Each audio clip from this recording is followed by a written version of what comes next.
2010년도에 출간된 아프니까 청춘이다 라는 제목 한 번쯤 들어보셨나요? 네. 김난도 교수님께서 쓰신 책인데 이 불확실한 미래 그리고 외로운 청춘들에게, 그 시대의 청춘들에게 힘들지만 위로의 메시지를 던지고자 했던 책이었습니다. 삶의 어려움에도 불구하고 고난이 많고 힘든 청년들을 위로하기 위해 쓴 책이지만 아프니까 청춘이다. 보니까 많이 아프신 것 같습니다. 그러기에 여러분 모두가 청춘인 것 같습니다. 믿으십니까?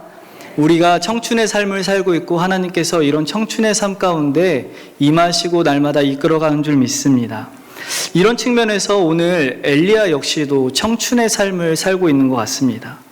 고난에 고난을 거듭해서 그 고난이 반복되어 오고 있기 때문에 그렇습니다. 고린도전서 10장 13절에는 이런 하나님의 말씀이 있습니다. 사람이 감당할 시험 밖에는 너희가 당한 것이 없나니 오직 하나님은 미쁘사 너희가 감당하지 못할 시험 당함을 허락하지 아니하시고 시험 당할 즈음에 또한 피할 길을 내사 너희로 능히 감당하게 하시느니라. 아멘. 하나님께서 이런 고난을 주시는 분이 누구시냐? 성경에선 누구라 하느냐라고 하면 하나님이다 라고 얘기합니다. 모든 시험을 주시는 이, 그런 시험을 감당할 수 있게 하시는 이도 하나님이라고 이야기합니다. 그러나 오늘 엘리야가 당하고 있는 이 고난에서는 엘리야가 이 고난을 감당해낼 만한 힘이 없는 것 같습니다. 도무지 해답이 보이지 않고 어려움만 가득해 보이는 것이죠. 오늘 본문은요, 엘리야가 사는 이 집, 이 과부의 아들이 어느 날 죽었습니다. 남편 없이 홀로 아들만 키웠으니까 얼마나 이 아들을 향한 애착이 강했겠습니까? 당시 고대 근동 아시아에는요, 남자 없이는 살아가기 굉장히 힘든 구조를 가지고 있습니다. 그래서 과부는 차라리 죽는 게 낫다라고 할 정도인 것이죠. 그러기에 홀로 이 아들을 키워온 이 과부가 바라보는 것은 이 아들 하나였습니다. 그런 이 여인의 희망이 일순간 사라진 것이죠. 옆 사람의 인간적인 절망이 이제는 엘리야에게 고통이 되어 돌아오는 시간이 되었습니다. 영적인 돌풍으로 변화해서 이 여인이 이 엘리야를 향해서 울부짖는 것이죠. 엘리야 앞에 놓인 이 과부의 절망적인 상황, 그리고 이 상황 속에 하나님의 사람이라고 이야기하고 있는 엘리야에게는 이 고난이 어떤 의미였을까요?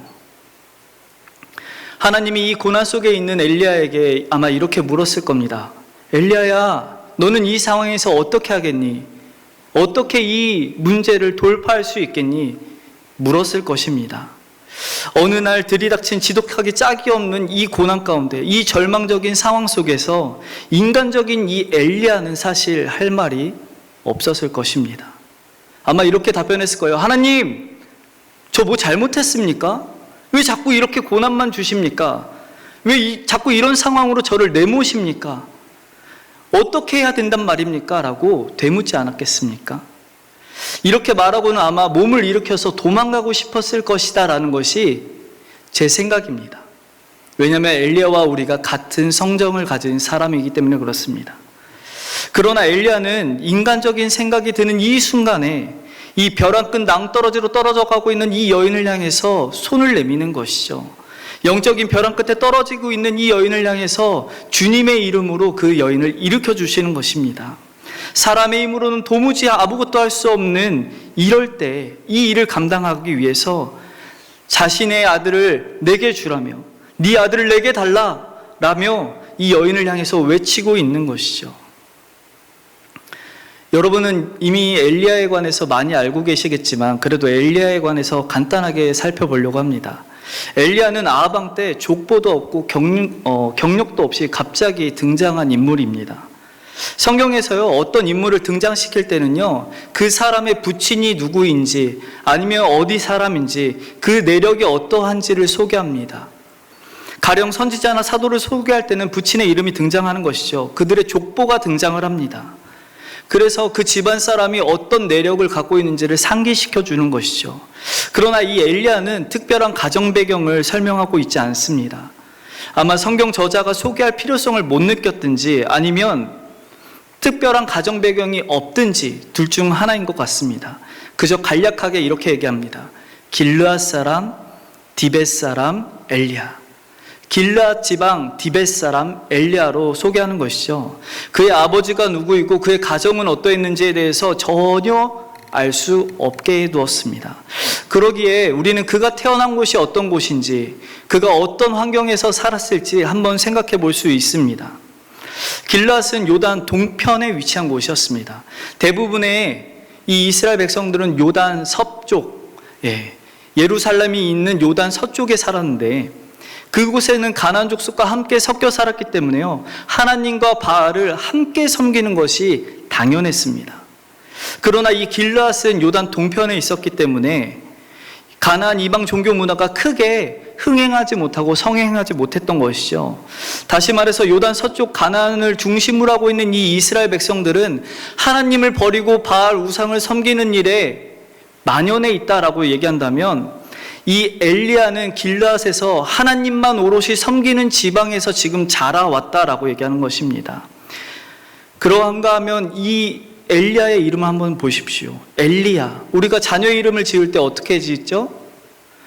우리 아이가 이 이름의 뜻대로 자랐으면 좋겠구나라고 생각해서 이름을 짓잖아요. 제가 지아, 이 둘째 딸을 이제 출산하게 되면서 이름을 지아로 해야겠다라고 얘기했습니다. 지혜롭고 맑은 아이, 이 세상 가운데 지혜롭고 맑은 아이로 우리 지아가 자라줬으면 좋겠다라는 마음으로 정했거든요. 근데 오늘 엘리야의 이름은 이렇습니다. 나의 하나님은 여호와시다. 나의 신은 여호와시다. 그런가 하면 여호와는 나의 하나님이십니다 라는 뜻을 가진 이름입니다.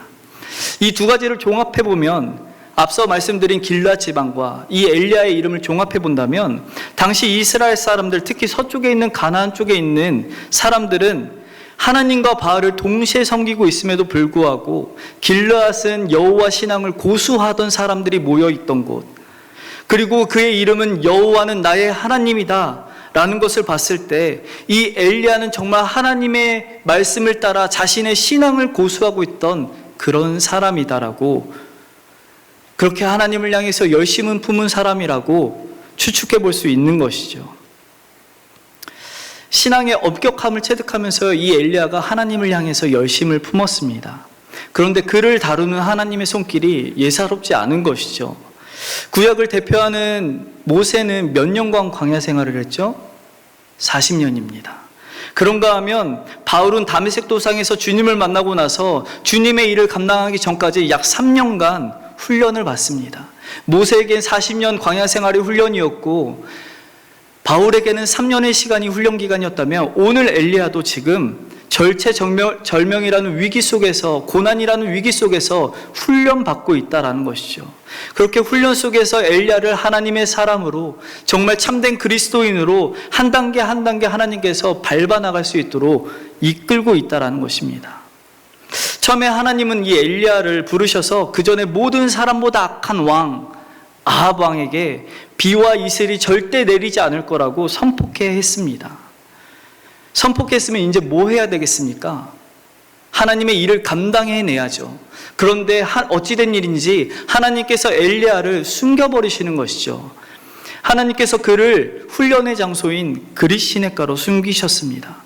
하나님을 향해서 열심을 품은 이제 이 선지자가 막 마음의 열의가 끓어오르는데 일을 해야 되는데 하나님이 숨겨버리신 것입니다.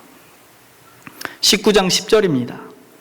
그가 대답하되 내가 만군의 하나님 여호와께 열심히 유별하오니 이는 이스라엘 자손이 주의 언약을 버리고 주의 제단을 헐며 칼로 주의 선지자들을 죽였음이오며 오직 나만 남았거늘 그들이 내 생명을 찾아 빼앗으려 하나이다.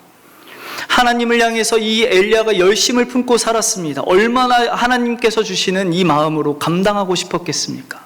무엇이든지 하고 싶었던 게 엘리야 아니겠습니까? 이제 좀 하나님의 일 좀 해봐야겠다라고 하는 그에게 그릿 시냇가로 숨겨버리시는 것이죠.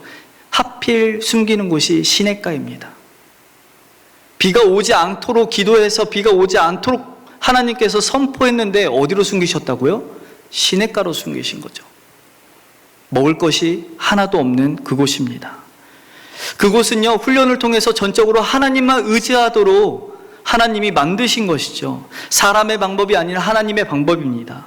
까마귀로 떡과 고기를 날마다 공급받으면서요, 절대적으로 하나님만 의존해야지라는 것을 배우게 된 것이죠. 그렇게 자신의 자아를 죽여가면서 훈련을 받고 있는 그에게 하나님께서 장소를 옮겨주십니다. 그것이 오늘 읽은 본문에 있는 사르밧이라는 장소입니다. 여러분, 사르밧이란 이름은 어떤 뜻을 가지고 있는지 아십니까? 재련사의 용광로라는 뜻을 가지고 있습니다.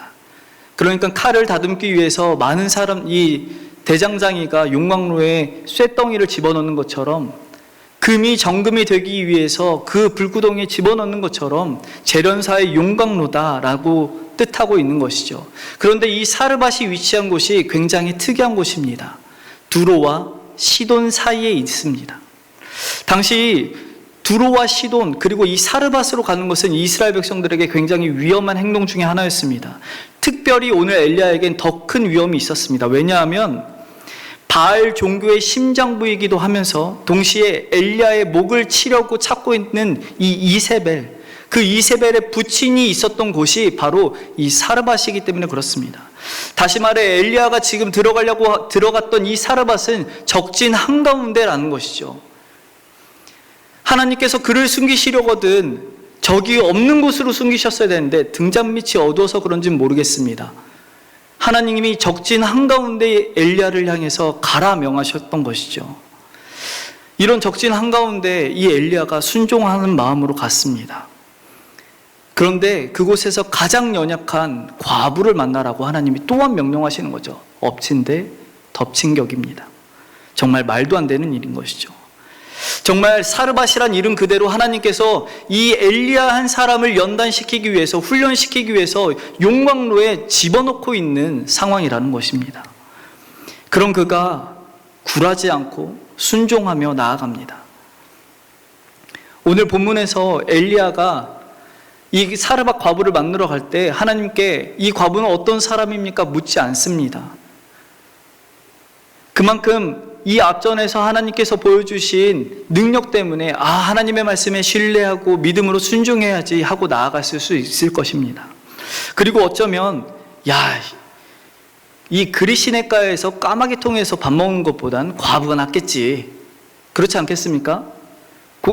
이 동물이 가져다주는 음식을 먹는 것보다 사람을 통해서 먹는 음식이 더 낫지 않겠습니까? 아마 엘리야도 까마귀보다 나은 조건이라고 아마 생각했을 것 같습니다. 그러나 과부를 만나는 즉시로 이 생각은 사라졌습니다. 왜냐하면 그리시네가에서 까마귀를 통해서 먹는 것보다 나은 조건이라고 생각했는데 그의 생각이 틀렸다는 것을 이 과부를 만나자마자 알게 된 것이죠. 이 과부의 상태가 심상치 않습니다. 간신히 사르밧에 도착했는데 이 과부가 이제 먹고 죽어야겠다, 내 목숨을 끊어야지 라는 생각으로 나뭇가지를 줍고 있는 거예요. 이런 여인을 하필 만났습니다. 많고 많은 사람 중에, 그 많고 많았을 과부 중에 하필 이제 죽으려는 과부를 만난 것이죠. 적진의 심장부로 정말 두려움 가득해서 달려왔는데 힘겹게 달려온 그로서 크게 실망했을 겁니다. 그러나 사르밧에 오는 길에 도착해서 다른 과부를 만난 적이 없습니다. 그러니 오늘 이 과부가 하나님이 말씀하신 과부가 확실합니다. 도망갈 길이 없는 것이죠. 이제 이 상황에서 어떻게 해결해야 되는지 그저 이제 하나님 말씀을 순종하는 것밖에 남아있지 않는 것입니다. 그래서 말씀에 순종함으로, 하나님의 말씀을 믿음으로 문제를 해결해 나갑니다. 덕분에 이 사르밧 여인도, 사르밧 과부도 하나님께서 베푸시는 은혜를 맛보고 기름통에 기름이 떨어지지 아니하고 밀가루에 통이 밀가루가 떨어지지 않는 정말 놀라운 역사를 이 순종을 통해서 경험하게 되는 것이죠. 사르밧에 도착해서 과부를 만난 엘리야, 그리고 먹고 사는 모든 문제가 해결되었다라고 생각할 때 그때쯤 갑자기 훈련이 재개됩니다. 그 훈련이 오늘 읽은 본문의 내용이라는 것이죠. 그리고 오늘 본문에서 일어난 사건의 훈련을 끝으로 엘리야는 갈멜산의 전투에 투입되게 됩니다. 바알과 아세라를 섬기는 아하방, 그리고 이세벨을, 그리고 그들의 선지자 850명과 홀로 맞서는 영적인 전투를 치르기 시작한다라는 것입니다.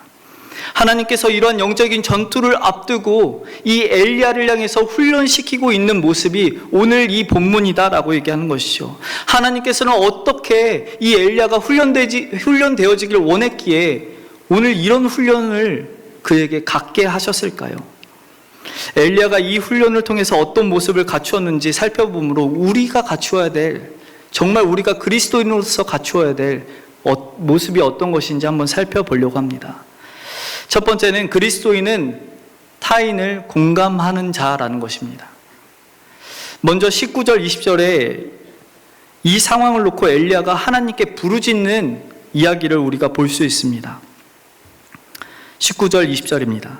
엘리야가 그에게 그의 아들을 달라 하여 그를 그 여인의 품에서 받아 안고 자기가 거처하는 다락에 올라가서 자기 침상에 누이고 여호와께 부르짖어 이르되 내 하나님 여호와여 주께서 또 내가 우거하는 집 과부에게 재앙을 내리사 그 아들을 죽게 하셨나이까? 재앙을 내리사 그 아들을 죽게 하셨습니까? 재앙이라고 얘기하고 있는 이 단어가요, 히브리어로 라흐라고 얘기합니다. 라흐, 악행하다라는 말입니다.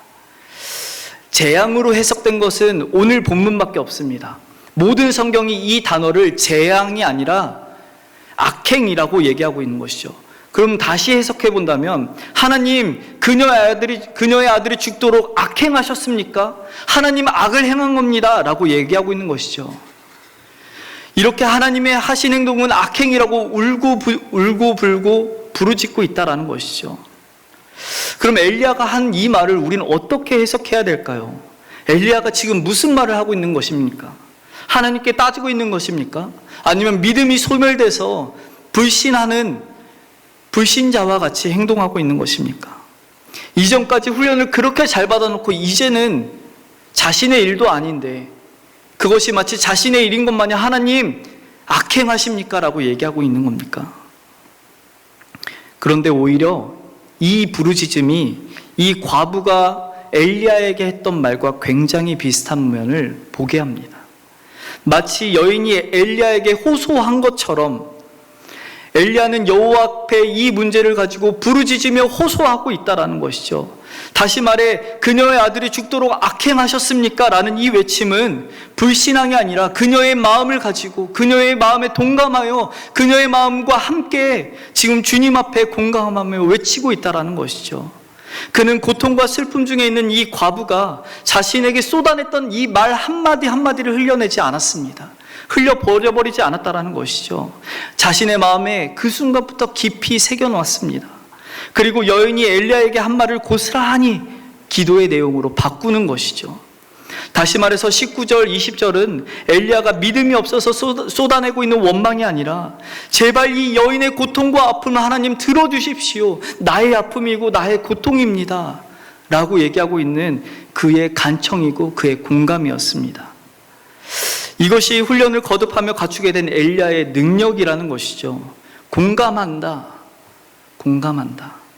공감한다는 것은요, 인간적인 힘이 아닙니다. 이 세상 사람 누구나 할 수 있겠지, 그런 능력이 아닙니다. 성령으로 거듭난 하나님의 사람만이 할 수 있는 영적인 능력이 바로 공감이라고 얘기하는 것이죠. 물론 우리가 볼 때는 성품 좋은 사람이, 제법 괜찮은 사람이 공감을 잘 하는 것처럼 보입니다. 이야기도 잘 들어주고 그 이야기에 맞장구도 잘 쳐주고 그러다 보면요, 정말 공감받은 것 같습니다. 그러나 진실로 공감을 발휘하는 사람은 하나님으로부터 거듭난 사람, 하나님의 사람, 그리스도인만이 할 수 있다는 것이죠. 사람은 자신이 직접 겪지 않고는 공감하기 굉장히 어렵습니다. 타인의 어려움을 자신의 일처럼 여기는 것은 굉장히 어려운 일입니다. 철학자 한나 아렌트는 이런 얘기를 합니다. 다른 사람의 처지를 생각할 줄 모르는 사람의 그 생각의 무능은 말하기에 무능을 낳고 그 행동에 무능을 낳는다.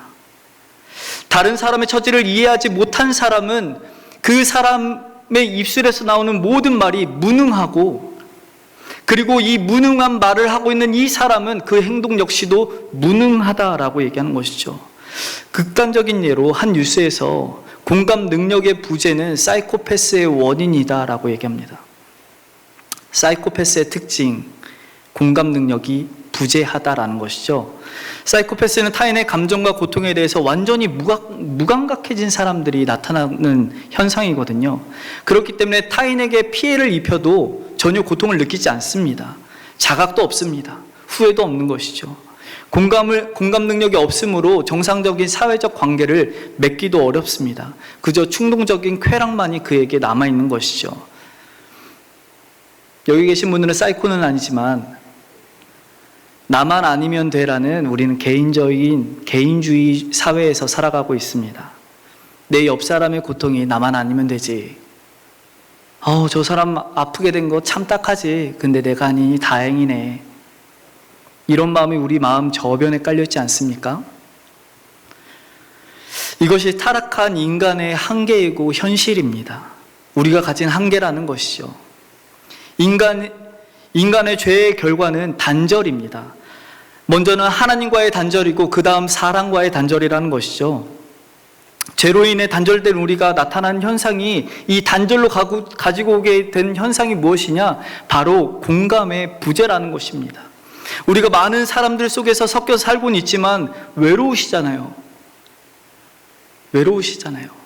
정말 사람 많거든요, 옆에. 여러분 주변 조금만 돌아보십시오. 옆에 한번 보십시오. 장로님도 얼마나 많은지, 권사님도 얼마나 많은지, 지사님, 안수지사님 할 것 없이, 너나 할 것 없이 정말 많은 사람들이 우리 사회 속에 살아가고 있음에도 불구하고 우리는 외롭습니다. 왜요? 죄로 인한 타락의 결과이기 때문에 그렇다라는 거죠. 그러나 하나님의 사람은 공감의 능력을 회복하는 사람이라는 것이죠. 왜냐하면 먼저 우리 주 예수 그리스도가 우리의 공감의 대가이시기 때문에 그렇습니다. 히브리서 기자는 예수님에 관해서 이렇게 이야기합니다. 히브리서 4장 15절, 우리에게 있는 대제사장은 우리의 연약함을 동정하지 못하실 이가 아니요 모든 일에 우리와 똑같이 시험을 받으신 이로되 죄는 없으시니라. 개역 한글은 연약함을 체휼하지 아니하는 자가 아니요라고 얘기합니다. 체휼하다라는 말이 무엇이겠습니까? 어떤 이의 삶을 경험했다라는 것이죠. 어떤 이의 삶을 이미 공유하고 알고 있다라는 것입니다. 단순히 심리적인 의미뿐만 아니라 실제적으로 겪었다라는 의미를 포함하고 있는 체휼하다라는 말입니다. 예수 그리스도께서 우리의 삶에 겪고 있는 모든 고통과 아픔과 슬픔을 그가 다 겪으셨다라는 것이죠. 예수 그리스도가 성육신하셨습니다. 이 땅 가운데 사람으로 오셨습니다. 진실로 우리처럼 사람이 되셔서 우리가 겪어야 될 모든 아픔과 슬픔을 직접 겪으셨다라는 것이죠. 만약에 그가 사람으로 오지 않으셨다라고 한다면요, 하나님은 우리와 멀기 때문에 우리의 삶을 이해하지 못하겠다라고 우리는 외칠 수 있었겠죠. 그러나 그럴 수 없습니다. 왜냐하면 그가 사람으로 오셨기 때문입니다. 그래서 우리의 삶을 깊이 공감하시는 겁니다. 여러분이 아프고 슬플 때 주님을 향해서 부르짖고 외치면 누가 우리와 함께 계십니까? 옆에 예수 그리스도가 계시잖아요. 누군가 널 위해서 기도한다. 저는요, 어릴 때 누군가 저를 위해서 기도한다는 이 찬양을 듣고 있으면 별로 좋아하지 않았습니다. 누가 기도합니까? 누가 기도하겠습니까? 나도 나를 위해서 기도하는데 누가 나를 위해서 기도하겠어? 라고 얘기하고 있는데 가만히 기도하고 있는 중에 주님이 나를 위해서 눈물로 기도하고 있는 것을 제가 그때 깨달았어요. 거기에 주님이 계신 것이죠. 그분이 나의 아픔을 아세요. 그분이 우리의 슬픔과 고통을 아시는 것이죠. 그분이 우리의 모든 삶을 직접 경험하셨기 때문에 우리가 얼마나 어려운 상황에 처해 있는지를 그분만이 아십니다. 우리가 이런 하나님의 사랑과 공감을 받은 사람입니다. 그렇기 때문에 하나님께서 주신 이 사랑, 그런 공감을 받은 사람이야말로 하나님께서 원하시는 정말 참된 공감을 할 수 있는 공감의 능력을 회복한 사람이 될 수 있다는 것이죠. 성령으로 거듭난 하나님의 사람, 그리스도와 연합된 자, 그리스도를 닮아가려고 부단히 노력하는 자, 그리스도의 은혜를 힘입어 체휼한 그 하나님의 사랑으로 나아가고 있는 모든 사람, 우리 제가족 여러분께서 바로 공감의 능력을 회복한 사람이라는 것입니다. 그렇기 때문에 공감의 능력은 주님 안에만 있는 줄 믿습니다. 오늘 엘리야의 모습을 한번 보세요. 그는 참 하나님의 사람입니다. 그는 하나님의 사람으로 그리스도를 닮아서요, 그리스도처럼 그녀를 공감하는 것이죠. 하나님께서 훈련을 통해서 갖추게 하고 싶은 것은 다른 많은 게 아닙니다. 공감하는 겁니다. 오늘 내 옆 사람, 내 이웃, 내 주변을 공감하게 하는 것. 신앙이 성숙해지면 성숙해질수록 공감해 주는 겁니다. 제가 아빠로서 참 내가 초보구나라고 느낄 때가 언제냐면 제 아들을 듣고 있을까 봐 조금 무서운데요. 네, 말귀를 잘 알아듣습니다. 좀 무서운데 제 아들을 공감하지 못할 때입니다. 쟤 왜 저러지? 그러신 적 없으세요? 도대체 누굴 닮아서 저러지? 나는 아닌 것 같은데. 그런데 가만 보잖아요. 절 닮았습니다. 하여간 못되게 하는 짓은 저를 닮은 거예요. 그러다 보니까요, 가만히 생각해보니까 내가 이래서 아버지한테 이렇게 줘 터졌구나.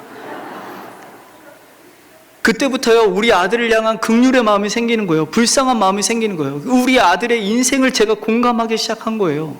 그러니까 하나님의 사랑으로 그 아이를 바라봐 줄 수 있는 눈이 생기는 겁니다. 우리에게 공감의 능력이 생길 때, 타인을 향해서 하나님의 눈으로 바라볼 때, 그때서야 그를 사랑할 수 있게 된 줄 믿습니다. 그런가 하면 두 번째, 그리스도인은 남을 위해 기도하는 자입니다. 우리가 눈여겨봐야 할 것은요, 단순히 엘리야가 이 여인을 향해서 공감했다라는 것만은 아닙니다. 우리는 훈련을 통해서 공감의 능력을 가진 이 엘리야가 어떻게 행동했는지를 눈여겨봐야 되는 것이죠. 어떻게 행동했는가. 엘리야는 여인의 말을 듣고 그녀에게 어떤 변명도 하지 않습니다. 왜 나한테 이래요? 왜 이게 내 잘못입니까? 당신 아들 죽은 게? 라고 얘기하지 않는 것이죠. 어줍지 않은 말로 위로도 하지 않아요. 어떡합니까? 다 하나님의 뜻이 있겠죠? 이렇게 위로하지 않습니다. 또는 엄한 말로 꾸짖지도 않습니다. 나랑 그만큼 알고 지냈는데 이거 이렇게 믿음이 없어서 되겠어요? 라고 꾸짖지 않는 것이죠. 그는 다른 부차적인 말도 없이 오늘 그 아들의 시신을 달라고 지금 요구하고 있습니다. 그리고 그 아들을 들어안고서 자신이 머물렀던 이 다락방 안으로 뛰어 올라갑니다. 그리고 시신을 눕히는 것이죠. 이 과부의 마음을 공감하면서 자신이 할 수 있는 최선의 행동이었던 기도로 즉각적으로 기도하는 것입니다. 20절 21절입니다. 여호와께 부르짖어 이르되 내 하나님 여호와여, 주께서 또 내가 우거하는 집 과부에게 재앙을 내리사 그 아들이 죽게 하셨나이까 하고 그 아이 위에 몸을 3번 펴서 엎드리고. 그는 하나님께 기도하면서 시체 위에 자신을 고스란히 누입니다. 연이어 3번 뻗는 것이죠. 왜 엘리야가 시체 위에 자신의 몸을 자로 재는 것처럼 뻗었을까요? 본문에서 나타나는 내용을 가지고는 알 수 없습니다. 어떤 학자는 이 아이가 아직 죽지 않았기 때문에 그래서 엘리야가 체온을 높여주려고 자신이 끌어안고 누웠다라고 얘기합니다. 그러나 17절에 분명히 이 아들이 죽었다라고 기록하고 있으므로 이 주장이 설득력이 없는 것이죠. 또 어떤 학자는 이 이스라엘의 예언적인 행동 중에 하나이다, 상징적인 행동이다라고 얘기합니다. 그러나 본 구절을 해석하는 대부분의 학자들은 엘리야가 간절한 염원과 기원의 모습을 띠고 있다, 그냥 이렇게만 해석합니다. 저는 학자들의 견해가 뭐가 맞는지는 잘 모르겠습니다. 근데 우리가 알고 있는 구약의 상식을 여러분 동원해 보십시오. 한 가지 분명한 것이 있어요. 시체를 만지는 행동은 하나님이 원하는 행동입니까? 아니면 원하지 않는 부정한 행동입니까? 부정한 행동입니다. 율법에 어긋나는 행동이고 부정한 행동이라고 하나님께서 이야기하고 있는 것이죠. 민수기 19장 11절입니다. 사람이 시체를 만지는 자는 이래 동안 부정하니라. 부정하다고 하나님이 이미 선포한 행동입니다. 그럼 그가 이걸 몰랐을까요? 엘리야가 어떤 사람이죠? 길앗 사람으로 정말 말씀에서 벗어나지 않고 말씀에 엄격한 훈련을 받았던 사람 중에 한 사람 아닙니까? 하나님의 열심을 품고 있었기 때문에 하나님의 율법을 잘 알고 있었던 사람이 이 엘리야였을 것입니다. 그럼 그가 오늘 시체 위에 자신을 뻗어놓는 것이죠. 살짝 자신의 키와 맞는지 한번 재보는 것도 아닙니다. 정말 누웠습니다. 완전히 발끝부터 머리끝까지 겹치고 있다는 것이죠. 한 번뿐만 아니라 몇 번이요? 3번입니다. 매우 의도적인 행동이었다. 우발적인 사고가 아니라 이건 의도적인 행동이다라는 것이죠. 저는 이 모습을 볼 때요, 3번 뻗었다라는 이 말을 보면서 이 엘리야가 이 죽은 것은 이 아이가 아니라 하나님 바로 나입니다. 이 아이가 죽은 것이 아니라 지금 내가 죽은 겁니다, 하나님 라고 말하는 것처럼 보여지는 것입니다. 시체를 만지는 것이 부정하다는 것을 알면서도 왜 이런 행동을 서슴지 않고 했을까요? 과부의 슬픔과 아픔에 공감한 이 엘리야가 자신의 일처럼 이 일을 여겼기 때문이라는 것이죠. 여러분이 여러분의 자녀가 죽었다라고 얘기한다면 그 시체 안 만지시겠습니까? 이건 하나님이 부정하게 여기는 일이야, 만지면 안 되지, 이렇게 하시겠습니까? 아니죠. 그 시신을 안아들고 하나님 살려주십시오라고 얘기하지 않겠습니까? 오늘 엘리야가 그와 같은 행동을 하고 있다는 거죠. 자신의 일로 받아들인 이 엘리야가 마치 자신이 시체가 되어서 나를 살려달라고 울부짖고 있는 기도의 소리를 지금 하고 있다는 것이죠. 그가 할 수 있는 최선의 방법은 기도였습니다. 그런데 만약에 이게 하나님이 원하지 않는 행동이었다면 어떻게 됐을까요? 이러한 행동을 통해서 이 훈련소에서 엘리야가 하나님께서 원하시는 모습을 갖추는 걸 우리가 볼 수 있습니다. 하나님께서 이 모습을 원하셨구나라는 것을 알 수 있는 것은 엘리야가 기도한 이 기도에 하나님이 응답하시는 것을 보면 알 수 있다는 것이죠. 22절입니다. 여호와께서 엘리야의 소리를 들으심으로 그 아이의 혼이 몸으로 돌아오고 살아난지라.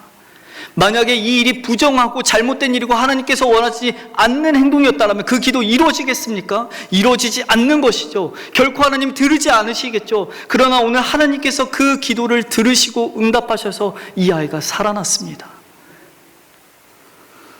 오늘 여기서 들었다라는 이 말 있잖아요. 22절에 하나님께서 엘리야의 소리를 들으심으로 라고 얘기할 때 듣다라는 말은 사실 순종하다라는 말입니다. 하나님이 엘리야의 말에 순종했다, 이렇게 해석은 할 수 없겠지만 하나님께서 엘리야의 기도에 순종하는 것처럼 즉각적으로 일하셨다라고 우리는 해석해 볼 수 있는 것이죠. 만약에 율법대로 얘기한다면 엘리야는 부정한 사람이겠지만 하나님께서 그 기도에 즉각적으로 일해 주심으로 하나님께서 원하시는 모습이 이 세상 가운데 이런 모습이야, 타인의 아픔을 놓고 공감하고 그들을 위해서 함께 기도해 주는 것, 이것이 그리스도인이 해야 될 진짜 모습인 거지 라고 우리에게 얘기하고 있다는 것이죠.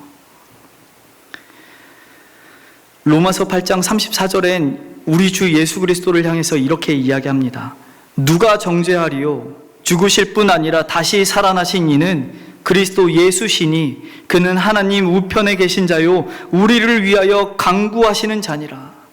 우리 주님이여 부활하시고 하늘에 올라가셔서 승천하시고 띵깡띵깡 놀고 계신 거 아닙니다. 지금도 우리를 위해서 보좌의 우편에 앉으셔서 우리가 죄 짓고 있을 때, 우리가 고난당하고 있을 때, 우리가 힘들어서 눈물 흘리고 있을 때 그는 우리를 위해서 자신의 피를 들고 호소하며 기도하고 있다는 것이죠. 그가 기도하고 있기 때문에 우리가 기도하지 못할 때에도 하나님이 우리 삶에 깊이 개입하시는 것을 우리가 경험할 수 있는 것입니다. 엘리야는 공감하는 것에서 그치지 않았습니다. 그는 공감하는 즉시로 자신이 할 수 있는 최선의 것을, 최선의 행동, 기도하는 모습으로 자신의 삶을 옮겨나갔다라는 것이죠. 하나님께서 훈련을 통해서 하나님의 사람이 갖추길 원하는 것은요, 공감뿐만이 아니라 자신의, 남의 일을 자신의 일로 여기며 기도하는 것, 이와 같은 자세가 우리에게도 필요한 줄 믿습니다. 마지막으로 세 번째, 그리스도인은 하나님의 모형이라는 것입니다. 24절 마지막 절은 앞서 엘리야를 통해서 마르지 않는 기름과 가루를, 이 밀가루를 경험한 적이 있는 여인의 고백인 것 같습니다. 그런데 이 여인의 고백이 마치 나 이제 하나님 처음 알았어 라고 얘기하는 것만 같아요. 이 고백만을 놓고 본다면 이 여인은 하나님을 제대로 경험한 적이 한 번도 없는 것 같습니다. 이미 이전에 놀라운 경험했잖아요. 여러분 같으면 여러분 집에 밀가루, 쌀, 그리고 기름이 떨어지지 않는다고 생각해 보십시오. 이게 기적 아닙니까? 여러분이 사다가 채워놓지도 않았음에도 불구하고 그것이 날마다 풍성하게 있다라고 얘기한다면 그 기적 아닌가요? 이런 기적을 맛본 여인인데 오늘 하나님을 처음 경험하는 것처럼 고백하고 있는 것이죠. 아마 이 여인은 자신이 경험한 이 경험, 기름과 가루가 마르지 않는 이 경험을 대수롭지 않게 여겼을 것입니다. 여러분, 사르밧 중심지에서 사르밧 사람들이, 그리고 이방 사람들, 가나안 사람들이 섬기고 있는 신 이름이 무엇입니까? 바알입니다. 바알은 어떤 신이죠? 풍요의 신입니다. 그렇기 때문에 여호와 하나님이나 풍요의 신 바알이나 별반 다르지 않네. 우리 이 여인이 생각할 때는요, 삶을 풍요롭게 해주는 이 바알과 별반 다르지 않다라고 이 여인은 생각했던 것이죠. 그렇기 때문에 그런 놀라운 사건을 봤어도 이건 바알도 할 수 있는 일이잖아 라고 생각했던 것입니다. 그런 이 여인이 자신의 삶에서 여호와 하나님을 만나게 됐습니다. 죽은 아들이 살아남으로 경험하게 됐다라는 것이죠. 풍요의 신이라고 불리는 이 바알이 할 수 없는 이를 온 세상의 창조주요 구원자 되시는 여호와 하나님, 복과 사, 생과 사를 주장하시는 하나님이 살아계셔서 지금도 역사하신다라는 것을 이 여인이 경험하게 되었다라는 것이에요. 그렇기 때문에 이 여인이 흥분을 감추지 못한 채 얘기하는 겁니다. 그래서 이렇게 고백하는 거죠. 여인이 엘리야에게 이르되 내가 이제야 당신은 하나님의 사람이요 당신의 입에 있는 여호와의 말씀이 진실한 줄 아노이다. 여인의 고백 중에 당신의 입에 있는 여호와의 말씀이라는 말에 저는 의문이 떠올랐습니다. 본문 사건에서 엘리야가 이 여인을 향해서 한마디 꺼낸 적 없잖아요. 여인에게 하나님 어떤 분이시니까 이런 분이시니까 너 이렇게 기도해라. 하나님은 너의 간절한 기도에 응답하신단다. 이런 설명 여기 없잖아요. 그냥 이 엘리야는 이 여인에 공감했고 자신의 일처럼 기도한 것 뿐입니다. 뭐 그렇다면 다락방에서 기도한 내용의 소리를 막 듣고 이 여인이 엘리야가 기도하는 하나님이 진짜 참된 하나님이구나 생각했을까요? 그럴 수 없다라는 것이죠. 그것만 가지고는 하나님이 참되다라고 생각할 여지는 없다라는 것이죠. 이 고백을 하게 된 근본적인 원인은 엘리야가 과부와 과부의 아들과 함께 지낸 시간 속에 있는 것입니다. 17장 15절 16절입니다. 그가 가서 엘리야의 말대로 하였더니 그와 엘리야와 그의 식구가 여러 날 먹었으나 여호와께서 엘리야를 통하여 하신 말씀같이 통의 가루가 떨어지지 아니하고 병의 기름이 없어지지 아니한지라. 여기 17장 15절 16절에 가운데 있는 여러 날 보이십니까? 이 여러 날이 하루 이틀 얘기하는 거 아닙니다. 그리 시내가에서 사르밧으로 온 것은 가뭄이 시작할 때였고, 그리고 18장에 많은 날이 지나고 제3년에라는 이야기를 끝으로 갈멜산에서 많은 이 850명이라는 선지자와 영적인 전투를 하는 것을 봐서 이 과부와 함께 지낸 시간은 못해도 2년이라는 시간을 함께 지냈다라는 거죠. 그 여러 날 중에 한 날 지금 이 일이 벌어졌으니 적어도 1년이라는 시간은 이 여인과 함께 머물렀다라는 것이죠. 사르밧 과부와 시간을 보내면서 이 엘리야가 그냥 옆에 앉아서 넋두리 하듯이 하나님은 어떤 분이야? 하나님은 나에게 이런 일도 행하셨다. 이스라엘 하나님은 과거에 이런 일도 하셨대. 그 하나님이 이제 지금 무슨 일을 하고 계셔? 비가 안 오는 이유가 뭔지 알아? 내가 기도했는데 하나님이 그 기도를 들어주셨기 때문이야. 하나님은 우리 기도에 응답하시지. 과부야, 너의 기도에도 하나님이 응답하실 거야. 사는 날 동안 여러 번 말하지 않았겠습니까? 그리고 그의 모습 속에는 이 이방 사람들과는 다른 모습, 그의 말투, 그의 행실, 그의 행동 하나, 일거수일투족이 다른 사람들과는 달랐다라는 것이죠. 그래서 18절에 나온 그녀의 원망에서 우리가 눈여겨봐야 되는 거예요. 18절, 우리 피곤하시니까 한번 같이 읽어볼까요? 피곤하시죠? 유목사 처음 올라온 것 같아요. 이렇게 설교가 기나. 네, 벌써 생각이 여기 뭉게구름처럼 떠 있습니다. 자, 피곤하시니까 우리 18절 힘차게 한번 읽겠습니다. 시작. 당신이 나와 더불어 무슨 상관이 있기로 내 죄를 생각나게 하고 또 내 아들을 죽게 하려고 내게 오셨나이까. 아멘. 엘리야가 집에 들어와 거주함으로써 이 여인이 느꼈던 불쾌감은 무엇이냐? 이 엘리야 때문에 내 죄가 생각나게 되는 것이었습니다. 바알신을 섬기는 사람과 달리 다른 행동과 행실로, 말투로, 언행으로 이 사람이 갖고 오는 불쾌감 있잖아요. 뭐야, 지만 잘났어? 너만 잘났나 보지? 왜 혼자 잘난 척해? 그럼 당신이나 그렇게 살지. 정말 그렇게 사는 것이죠. 불쾌함을 느끼는 겁니다. 엘리야의 모습을 보면서요, 그의 행실을 보면서요, 내가 이렇게 행동하는 건 죄인가? 저 사람은 저렇게 행동 안 하는데 내가 이렇게 생각하는 건 죄인가? 가령 우리 청년들이 무슨 생각을 하냐면요, 회사에서 일을 그만둘 때 다음에 회사를 찾기 전까지 조금 더 쉴 수 있게 실업급여를 허위로 타야겠다. 예전에 제가 아는 형이 직장 생활을 그만두고 다음 직장을 구할 때까지 좀 쉬어야 된다라고 얘기하면서 저한테 통장을 빌려달라는 거예요. 왜 빌려줘야 돼? 이렇게 얘기하니까 너의 통장으로 다른 곳에서 먼저 일을 할게. 내 통장으로는 실업급여를 받아야 되는데 거기에 다른 곳에서 일하고 있는 통장 내역이 찍히면 안 되니까 네 통장을 빌려주지 않겠니? 그 형 교회 잘 다닙니다. 교회 다니는 청년들의 삶의 행태가 이런 것이죠. 그런데 그 모습 속에서 엘리야는 다른 행동과 다른 말을 하고 있는 것이죠. 따라서 본문 마지막 절에 나타나는 이 여인의 고백은 아들이 살아난 기적만을 보고 나서 하나님은 참되게 살아계시구나를 외친 것이 아닙니다.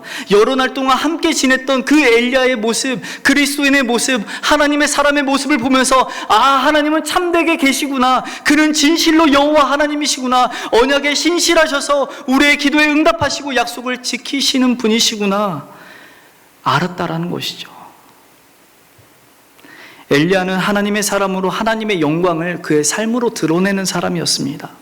그는 거울이었고 하나님의 모형이었고 피사체였습니다. 하나님은 훈련을 통해 하나님의 영광을 드러내는 사람이길 우리에게 요청하고 있다는 것이죠. 이방인과 섞여 살면서도 자신의 신앙을 지키고 말씀에 따라 살아가는 사람, 그래서 하나님의 거울이 되길 원하는 그 하나님의 뜻이 오늘 훈련소에 그대로 녹아있다는 것이죠. 바알 심장부에서, 바알을 섬기는 이 심장부에서 자신은 다른 삶을 살아갈 때 하나님의 영광이 그를 통해 드러난다라고 얘기하는 것입니다. 하나님은 왜 이렇게 엘리야를 훈련소로 이끄셨을까요?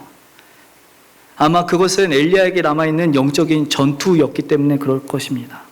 아합 면전에다 대고 앞으로 비 안 올 겁니다 라고 선포했던 이 엘리야, 그것과는 이 다른 차원의 영적인 전투가 그에게 남아 있었다라는 것이죠. 뒤에 오는 850명과의 싸움이 그에게 남아있는 숙제였습니다. 그런데요, 이 전쟁은요 단순히 우상 척결이 목적이 아닙니다. 하나님과 바알 사이에서 우왕좌왕하고 있는, 어디로 가야 될지 머뭇거리고 있는 이 이스라엘 백성들의 삶을, 신앙을 너희는 거룩한 백성이니 나처럼 거룩을 회복하라는 그 명령에 따라 이스라엘 백성들의 삶을 신앙으로 회복시키고자 하는 하나님의 초점이 있다는 것이죠. 다시 말해서 여호와 하나님과 바알을 함께 섬기는 이스라엘 백성들에게 여호와를 신앙하는 자의 삶은 이러한 거야, 앞으로 너희는 이렇게 살아야 되는 거야 라고 지금 제시하고 있다는 것입니다. 다시 말해서 영적인 전투가 끝나는 그날, 바알과의 전쟁이 끝나는 그날에 이스라엘 백성들 너희는 이렇게 살아야 된다라고 선포하고 있다는 것입니다. 그런 하나의 모형으로서, 그림자로서 엘리야가 훈련소를 먼저 들어감으로 엘리야를 통해서 지금 보여주고 있다는 것이죠. 그런데 엘리야만 그런 훈련소에 지금 있는 것이 아니라는 것입니다. 우리가 지금 이와 같은 훈련소 안에 훈련을 받고 있는 중에 있다는 것이죠. 우리에겐 간절한, 정말 어려운 영적인 전투는 이제 없습니다. 그리스도가 죽으시고 부활하심으로 우리가 싸워야 될 정말 영적인 전투, 죄의 사망의 권세에서 해방되어야 되는 그런 영적인 전투는 우리에게 남아있지 않습니다.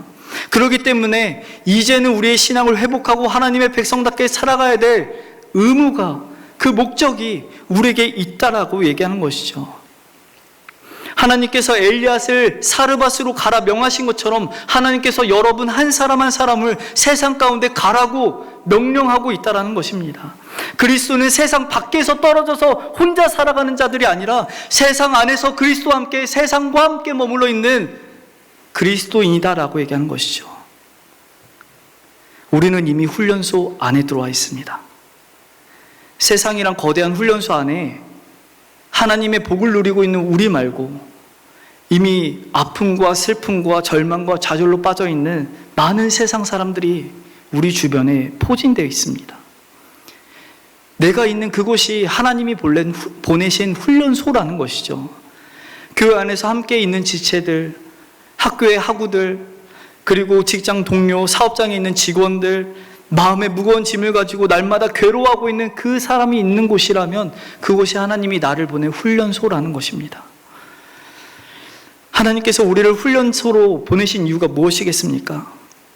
그곳에서 영적으로 죽어가는 한 사람을 위해 오늘 우리가 엘리야처럼 행동하기를 원하신다는 것이죠.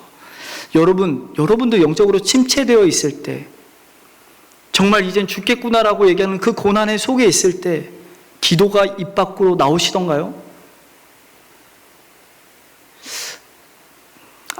저만 안 나왔나 봅니다. 넌 안 나왔니? 이런 눈빛을 막 보내주고 계신데 기도가 안 나오더라고요. 하나님 너무 힘듭니다. 이 힘들다는 말조차도 뛸 수가 없는 거죠. 영적으로 침체되어 있는 사람은 기도하는 방법도 잃어버리고요. 기도할 줄 모르고요. 하나님을 어떻게 찾아야 될지도 모릅니다. 여러분, 신방 전화해보세요. 여러분이 알고 있는 지금 연락이 안 되는 그분에게 전화해보세요. 전화 받던가요? 교회 나와서 같이 예배드리자 한마디 꺼내보십시오. 이런저런 핑계를 댑니다. 왜요? 영적으로 침체되어 있기 때문에 그래요. 그런 사람들을 위해 하나님께서 우리를 훈련소로 보내고 있다는 것이죠. 우리의 삶은 이 훈련소에서 어떤 삶이 되어야 되겠습니까? 간혹 예수님을 믿고 있는 사람들이 하나님을 잘 믿으면 이 땅에서 잘 되는 사람이지, 잘 되는 사람, 복 있는 사람, 내 집이, 내 차가, 내 옷이 괜찮은 거 걸치고 있어야 애플워치입니다. 높은 자리, 고위 관료에 있어야만 성공한 사람이라고 착각하고 있는데 그렇지 않다라는 것이죠. 남부럽지 않은 생활을 하고 있을지라도, 하나님이 베푸신 것을 누리고 있을지라도 타인에게 하나님의 영광을 드러내고 있지 않다면 그 사람이 하나님의 사람으로 불림받을 수 없고 하나님의 영광을 나타낼 수 없다라는 것이죠. 우리는 높은 자리에 올라가야만 하나님의 영광이 드러난다. 괜찮은 집에 살고 내가 괜찮은 재력을 갖고 있고 괜찮은 능력이 있어야만 존경받는 사람 될 수 있다라고 생각하지만 하나님은 그렇게 얘기하지 않는다라는 것이죠. 그런 마음으로 교회를 나와 앉아 있으면 옆 사람이 이제 착각하기 시작합니다. 나도 저렇게 살아야지. 근데 그렇게 사라지던가요? 안 사라지거든요. 저분이 이뤄낸 그 물질의 부와 명예, 그리고 그 사람의 능력을 내가 갖지 못했으니까요. 그건 하나님이 그분에게만 주신 독특한 달란트니까요. 근데 그걸 가지고 이제 비교하기 시작하는 것이죠. 우리는 누가 강요하기 전에 이미 비교의식에 사로잡힙니다. 대학에 가지 못한 것에 대해서 자신을 한탄하고요. 좋은 직장에 가지 못한 것에 대해서 혀를 차고요. 좋은 집과 좋은 아내와 좋은 남편과 좋은 차를 타지 못하는 것에 대해서 날마다 비교의식 가운데 사로잡혀서 자신을 자책하며 하나님에게 원망하고 있다는 것이죠. 이게 오늘날 한국 교회의 청년들의 현실입니다. 하나님의 사람이라고 말하지만 모든 것을 다 잃어버린 사람처럼 살아가는 것. 그러나 하나님이 우리를 그렇게 부르지 않았다라는 것이죠. 그건 하나님이 주시는 능력이 아닙니다. 하나님의 사람으로 그리스도인이 갖춰야 할 것은 돈, 명예, 권력, 세상의 부귀와 영화가 아닙니다. 이와 같은 것들은 하나님의 사람에게 있어서는 다 부차적이고 부수적인 것이라는 것이죠. 오늘 엘리야를 보십시오. 그는 하나님의 사람으로 바알의 이 심장부인 사르밧에서 죽을 목숨을 다해서 하나님을 증언하고 타인의 아픔과 슬픔에 공감하며 그들을 위해 기도하는 한 사람이지 않았습니까? 그를 통해서 하나님의 영광이 이 과부에게서 입을 들리게 되는 것이죠. 하나님의 사람으로 엘리야가 사르밧 여인에게 보여주었고 그리스도가 우리에게 보여주었던 것처럼 공감의 능력으로 여러분 타인을 공감하시는 여러분에게 소망합니다. 그러면 그런 공감을 가지고 여러분 제발 기도해 주십시오. 네가 기도해야지. 제가 청년들에게 예전에 많이 했던 말입니다. 얼마나 이게 나쁜 말인지는 뒤에 알았습니다. 야, 네가 기도해야 네 기도에 하나님이 응답하시지. 내가 백날 기도한들 하나님이 내 기도를 들어주시겠니? 네가 기도해야 효과가 있는 거야. 아니요. 우리가 기도해야 됩니다. 타인의 문제를 나의 문제처럼 여기시고 여러분 기도하시길 소망합니다. 그때 우리의 모습을 통해서 하나님의 영광이 드러난 줄 믿습니다. 여기 위에 다음 세대를 세우는 신앙 공동체라고 써져 있습니다. 우리 청년들은요, 우리 어른들이 걸어왔던 길이 얼마나 힘들고 고됐을지는 생각하지 않습니다. 자신만 압니다. 굉장히 이기적이에요. 그래서요, 우리 어른들이 하는 말은 제대로 받아들이지 않습니다. 아빠 때에는, 우리 장로님 때에는, 우리 지사님 때에는 그거 그렇게 하면 당연히 얻을 수 있는 노력 아닙니까? 라고 생각하는 거죠. 그렇지 않잖아요, 근데. 얼마나 그 월세방에서 비 오는 곳에서 힘들게 살아갔던 적이 있습니까? 이만큼 살아가기까지 고되고 애쓰고 힘들었던 적이 얼마나 많습니까? 그런데 그런 삶의 이면은 우리 아이들이 보지 못하는 것이죠. 그러다 보니까 불평과 불만이 나오는데, 근데 그때 우리 어른들도 한 몫을 합니다. 제가 마치 아들을 대하는 것처럼 공감이 전혀 안 되는 거죠. 너 왜 그렇게 사니? 너가 하나님의 사람으로 하나님을 믿는 사람이라면 그렇게 살면 안 되지. 우리도 넘어지고 쓰러질 때가 있는데 우리 아이들 향해서 공감하지 못하는 것이죠. 사랑하는 성도 여러분, 다음 세대를 세우고자 이렇게 표를 정하고 외치고 하나님 우리가 다음 세대를 세우고자 합니다 라고 얘기한다면 우리 아이들의 불평과 불만에 한번 귀 기울여 보십시오. 우리가 예전에 했던 불평과 불만 고스란히 닮았습니다. 들어만 주세요. 그리고 그 아이들을 위해서 기도해 주십시오. 그리고 여기 청년들이 없습니다만 우리 젊은 지사님들, 부모 세대들이 하고 있는, 우리 어른 세대들이 하고 있는 말에 한번 귀 기울여 보십시오. 그 말에 삶의 지혜가 녹아 있습니다.